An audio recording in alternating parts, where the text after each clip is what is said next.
Chelsea.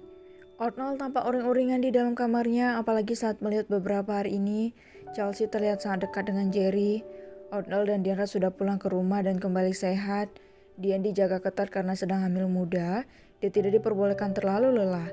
Seperti kehamilan pertamanya dulu, Diandra diurus sepenuhnya oleh Arnold dan Arnold yang meminta hal itu langsung. Dia tak percaya pada orang lain sejak kejadian-kejadian yang menimpa keluarga dan orang-orang yang dia sayangi. Arnold berdiri di balkon lantai 2 di mana ruangan bermain berada. Dia mondar-mandir di sana sambil menatap taman bunga milik si Mama Park yang benar-benar indah dan terawat dengan baik. Berjalan ke sana kemari seperti setrikaan sambil menggigit ujung jarinya memikirkan Chelsea. Apa aku kurang manis padanya? Apa langsung kulamar saja? Cak, kenapa mendekati seorang gadis sesulit ini?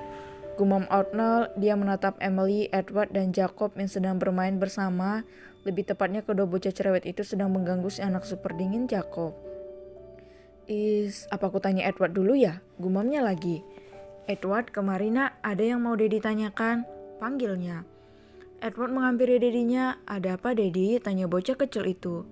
Kalau Dedi mau milih Dr. Chelsea menjadi mominya kamu, apa kamu suka? Tanya Arnold. Dedi, come on, sudah 30 kali Dedi menanyakan itu hari ini. Dan ini yang ke-31-nya. Dan jawaban abang tetap sama, abang setuju apapun keputusan Dedi. Karena abang suka sama Dr. Chelsea. Itu pun kalau Dr. Chelsea mau sama Dedi, ucap Edward. Apa menurutmu Dr. Chelsea akan menerima Dedi? Tanya Arnold. Edward berdiri berjalan mundur sambil menaruh tangannya di dagunya, terlihat seperti seorang kritikus. Kalau Dedi melamar calon mom dengan celana boxer Hello Kitty dan piyama Doraemon serta rambut acak-acakan ini, pasti Dr. Chelsea akan menolak Dedi. Cak-cak, celutuk Edward sambil menggeleng-gelengkan kepalanya. Cak, hai dasar anak durhaka kamu, bapak sendiri dikatain. Celutuk Arnold yang malah kesal dengan jawaban nyeleneh putranya. Pup, kan memang benar Dedi, mana ada perempuan yang mau sama Dedi kalau penampilannya begini. Edward malah menertawakan Dedinya. Cucu nenek benar-benar pintar sekarang. Suara tawa Luna terdengar di ruangan itu membuat mereka menoleh pada wanita lebih dari setengah abad itu. Ma, rengek Arnold. Kok malah ngetawain Niall sih? Ih, si mama gak seru Rengek pria itu dia selalu saja bersikap manja pada mamanya. Yang dikatakan Edward benar, kamu pasti akan ditolak mentah-mentah kalau penampilannya kayak gembel begini. Luna juga turut tertawa. Cak, kenapa kalian sama saja? Aku juga kan tak mungkin melamar Chelsea dengan pakaian seburuk ini. Celutuk Arnold. Iya, tapi cuma candaan sayang. Jok, ucap si Mama Park seraya menepuk kepala putranya, hal yang sangat disukai oleh Arnold. Apa Niall, lamar saja Chelsea sekarang. Kita ancam keluarganya dan buat dia mau sama Niall. Setelah itu kita balas perbuatan perempuan itu pada Edward dan balas perbuatan jahat mereka pada Chelsea. Usul Arnold yang kini sedang memeluk mamanya dari belakang. Apa kau yakin mau melakukan itu? Apa menurutmu Chelsea akan mau? Bukannya sama saja kalau kita memaksanya? Tanya Luna. Lebih baik daripada dia dijodohkan dengan kakek-kakek tua itu. Lebih baik kita buat kesan seolah kita membeli Chelsea daripada Chelsea tersiksa di rumah itu. Ucap Arnold. Dari mana kamu tahu dia tersiksa? Aku sudah mencari tahu semua tentang dia, Kasihan juga dia, tapi aku salut dia bisa bertahan dalam keadaan itu selama ini. Benar-benar seorang gadis yang kuat, jelas Arnold. Apa anak mama sudah secinta itu pada calon mantu mama sampai mencari tahu segala sesuatu tentang dia? Goda Luna. Begitulah Niall rasa dia akan cocok jadi mominya anak Niall. Dia penyayang, hanya perlu belajar sedikit tentang cara berbicara yang lebih baik jika di depan anak-anak. Ucap Arnold. Apa dia sering berbicara kasar? Tanya Luna sambil menatap putranya dengan mata berbinar-binar. Sedikit dia hanya perlu diajari sedikit untuk menyesuaikan diri, ucap Arnold. Kalau begitu kita ke kamar saja, kita lamar saja dia sekarang. Nanti kalau udah jadi menantu mama yang akan mengajarinya untuk lebih cerewet lagi, itu perlu biar rumah tangga kalian nantinya tetap kuat. Mama gak nyangka kamu bertemu dengan gadis hebat itu, Niall. Mama senang.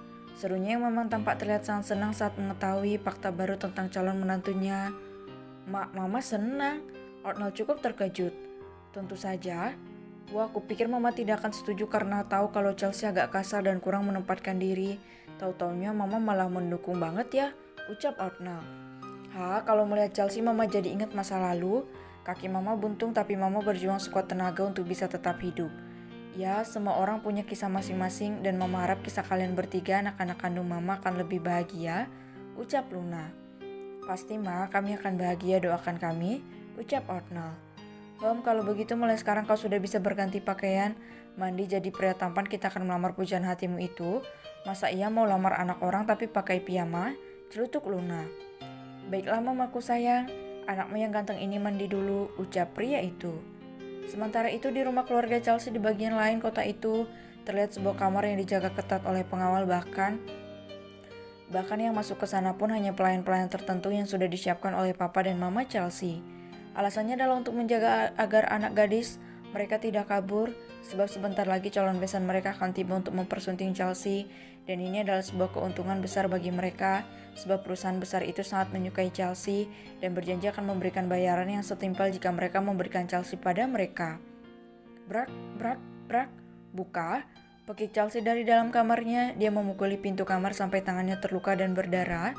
Gadis itu menangis. Sehari yang lalu dia diculik saat perjalanan pulang ke apartemennya. Dia dibawa oleh anak boy yang datang bersama Monica, saudara sepupunya. Buka, keluarkan aku dari sini. Hiksik, kenapa kalian melakukan ini padaku? Kalian keluarga gila harta, gila uang. Lepaskan aku. Teriak Chelsea sambil menangis terseduh-seduh di dalam kamarnya.